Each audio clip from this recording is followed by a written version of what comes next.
মসজিদের পাশে মাটি কাটতেই বেরিয়ে আসলো ২৫ বছর আগে কবর দেয়া এক ব্যক্তির অক্ষত মরদেহ। খবরটি ছড়িয়ে পড়তেই আশেপাশের মানুষ মুহূর্তেই ভিড় করে ঘটনাস্থলে।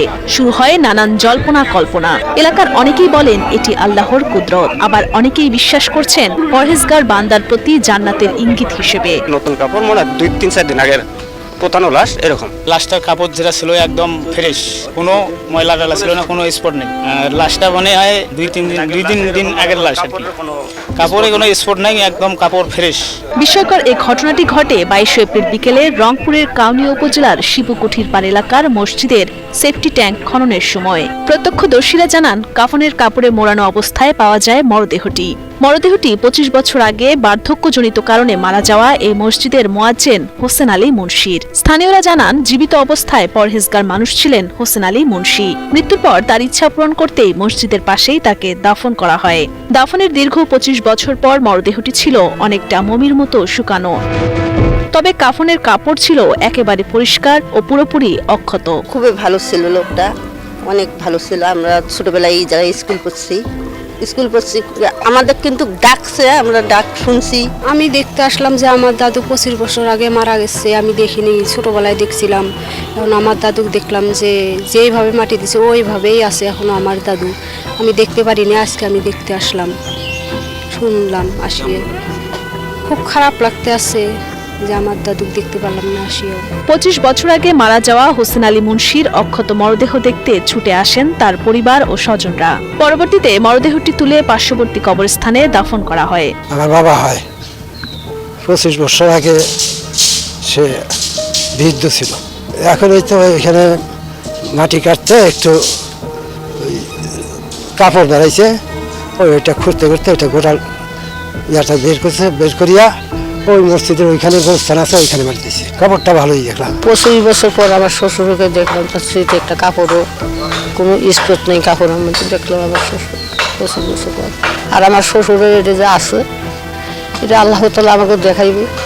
ভালো লোক মানুষকে দেখাইবে, দেখলে ভালো লোক ছেলেই দেখি দেখাইছে। স্থানীয় মসজিদের ইমাম মিজানুর রহমান জানান, যারা ঈমান ও আমলের উপর মৃত্যুবরণ করেন আল্লাহ তাদের ইহকাল ও পরকালে করেন সম্মানিত।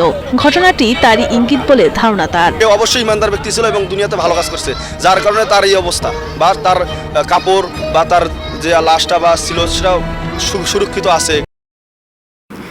আসলে পরহেজগার মানুষ যারা, তাদের লাশ এরকমই থাকে। আসলে আমরা তো সব কবর তো আর খুঁড়ে দেখি না বা খুঁজে দেখি না। তো উনি হচ্ছে মুয়াজ্জেম ছিলেন, মসজিদের মুয়াজ্জেম। তো ওনার ইচ্ছে ছিল যে আমাকে মসজিদের পাশেই আমাকে কবর দিবেন। তো ২৫ বছর আগে এই লোকটা ইমাম সাহেব, তিনি ইমাম মুয়াজ্জেম ইমাম কিন্তু অনেক কাছাকাছি। তো ওই ইমাম সাহেব যখন না থাকে অনেক সময় কিন্তু মুয়াজ্জেমও নামাজ পড়ান। তো সেক্ষেত্রে তাকে ইমাম পুরোপুরি বলা না চললেও সেই ইমামের মতো অনেকটা অংশ সে পায়। তো এত হাদিস তো আর আমরা জানি না, তো যতটুকু আমাদের মন থেকে আসে বিশ্বাস করি অতটুকুই আমরা জানালাম। তো এত পরহেজগার মানুষ ছিলেন, তাই হয়তো তার এই বডিটা অক্ষত অবস্থায়। সবচেয়ে বড় কথা হচ্ছে কাপড়টা পচেনি, কাপড়টার মধ্যে হালকা হালকা একটু জাস্ট মাটিতে রাখলে তো একটু মাটির ছোঁয়াটা লাগবে, এরকমও না। এত নিখুঁত, এত মানে ফ্রেশ ছিল কাপড়টা। তো যারা দেখেছেন তারা এটা বলতে পারবেন, এত সুন্দর, এত ভালো। আসলে পরহেজগার মানুষদের না মানে কবরও ওই যে পোকামাকড়ে খাইতে চায় না, তাদেরকে তাদের কবর তাদের লাশ একদম অক্ষত থাকে এবং খুব পরিষ্কার পরিচ্ছন্ন থাকে। একদম কবরটাকে একটা জান্নাতের বাগান বানায় দেওয়া হয়।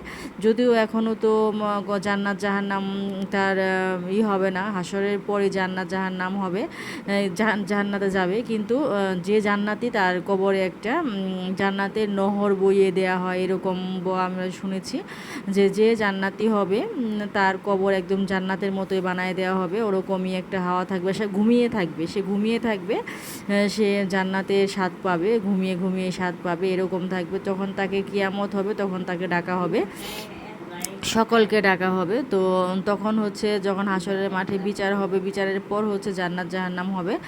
তো যাই হোক, আল্লাহ যেন সকলকে হেফাজতে রাখেন, ভালো রাখেন, ঈমান নিয়ে মরার তৌফিক দেয়, কালেমা নসিব করে, এই দোয়াই করি আল্লাহর কাছে, আমাদেরও যেন সেরকমই হয়, আল্লাহর কাছে ফরিয়াদ করি।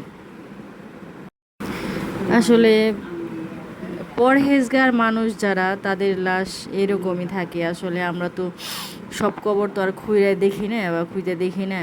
তো উনি হচ্ছে মুয়াজ্জেম ছিলেন, মসজিদের মুয়াজ্জেম। তো ওনার ইচ্ছে ছিল যে আমাকে মসজিদের পাশেই আমাকে কবর দিবেন। তো 25 বছর আগে এই লোকটা, ইমাম সাহেব, তিনি মুয়াজ্জেম ইমাম কিন্তু অনেক কাছাকাছি। তো ওই ইমাম সাহেব যখন না থাকে অনেক সময় কিন্তু মুয়াজ্জেমও নামাজ পড়ান। তো সেক্ষেত্রে তাকে ইমাম পুরোপুরি বলা না চললেও সেই ইমামের মতো অনেকটা অংশ সে পায়। তো এত হাদিস তো আর আমরা জানি না, তো যতটুকু আমাদের মন থেকে আসে বিশ্বাস করি অতটুকুই আমরা জানালাম। তো এত পরহেজগার মানুষ ছিলেন, তাই হয়তো তার এই বডিটা অক্ষত অবস্থায়। সবচেয়ে বড় কথা হচ্ছে কাপড়টা পচেনি, কাপড়টার মধ্যে হালকা হালকা একটু জাস্ট মাটিতে রাখলে তো একটু মাটির ছোঁয়াটা লাগবে, এরকমও না, এত নিখুঁত, এত মানে ফ্রেশ ছিল কাপড়টা। তো যারা দেখেছেন তারা এটা বলতে পারবেন, এত সুন্দর, এত ভালো। আসলে পরহেজগার মানুষদের না, মানে কবরও ওই যে পোকামাকড়ে খাইতে চায় না, তাদের কবর তাদের লাশ একদম অক্ষত থাকে এবং খুব পরিষ্কার পরিচ্ছন্ন থাকে। একদম কবরটাকে একটা জান্নাতের বাগান বানায় দেওয়া হয়। যদিও এখনও তো জান্নাত জাহান্নাম তার হবে না, হাসরের পরে জান্নাত জাহান্নাম হবে, জান্নাতে যাবে। কিন্তু যে জান্নাতি, তার কবরে একটা জান্নাতের নহর বইয়ে দেয়া হয়, এরকম আমরা শুনেছি যে জান্নাতি হবে তার কবর একদম জান্নাতের মতোই বানায় দেওয়া হবে। ওরকমই একটা হাওয়া থাকবে, সে ঘুমিয়ে থাকবে, সে জান্নাতের স্বাদ পাবে, ঘুমিয়ে ঘুমিয়ে স্বাদ পাবে, এরকম থাকবে। তখন তাকে কিয়ামত হবে, তখন তাকে ডাকা হবে, সকলকে ডাকা হবে। তো তখন হচ্ছে যখন হাসরের মাঠে বিচার হবে, বিচারের পর হচ্ছে জান্নাত জাহান্নাম হবে। তো যাই হোক, আল্লাহ যেন সকলকে হেফাজতে রাখেন, ভালো রাখেন, ঈমান নিয়ে মরার তৌফিক দেয়, কালেমা নসিব করে।